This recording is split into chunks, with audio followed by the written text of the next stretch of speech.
冬季少吃苹果葡萄，多吃它，多煮些放冰箱，每天吃点，润肺降秋燥。冬天的气候比较干燥，人体需要多补充水分，这个时候多吃一些应季水果，有益于我们的身体健康。冬季的时令水果很多，像苹果、梨、石榴、山楂、大枣、柿子、柚子、葡萄、猕猴桃等等，都是这个季节不可错过的水果。那么在干燥的冬天，多吃哪种水果最好呢？在寒冷干燥的冬天，很多人都会出现咽干、舌燥等不适。中医认为秋冬需养阴，而养阴指的就是润肺。特殊时期全面放开后，如果不幸中招，很容易出现咳嗽、咽喉不适等症状。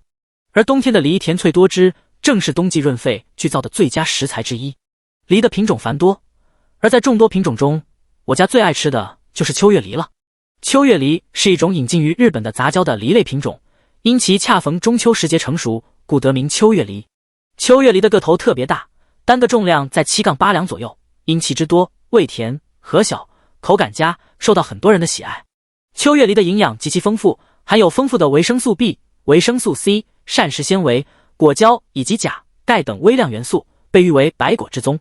常吃秋月梨有润肺清燥、止咳化痰、养泄生肌、促进胃肠的蠕动、防止便秘等功效。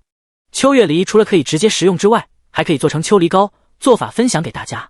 秋梨膏准备食材：秋月梨、红枣、生姜、罗汉果、冰糖。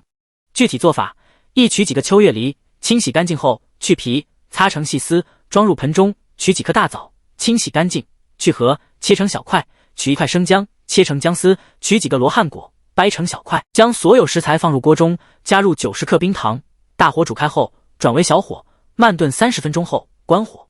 二取一个盆，将煮好的梨汁过筛倒入盆中，再用勺子按压一下梨渣，将梨渣里的梨汁全部挤出后，将梨渣丢掉，将之前过滤好的梨汁再次过筛倒入锅中。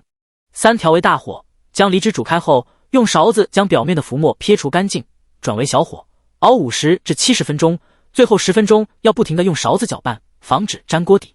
四将梨汁熬至浓稠后关火，放置温热后，秋梨膏就做好了。将秋梨膏装入到一个无水无油的玻璃罐内，放到冰箱冷藏内保存。吃的时候舀一小勺，放入杯中，用温水稀释后即可饮用。烹饪小贴士：除了秋月梨以外，雪梨、香梨等其他脆甜多汁、水分充足的梨也可以用来熬秋梨膏。冬天遇到此果，我准买30斤，营养极高，正当季，别错过。冬天市场上新鲜的秋月梨才卖2至3块钱一斤。每年冬天我家都会一次性买上30至50斤的秋月梨，做成秋梨膏保存起来，每天喝2勺，润肺止咳，降燥去火。喜欢的朋友，如果您在市场上遇到新鲜的秋月梨，就赶快买些回家，做成秋梨膏吧。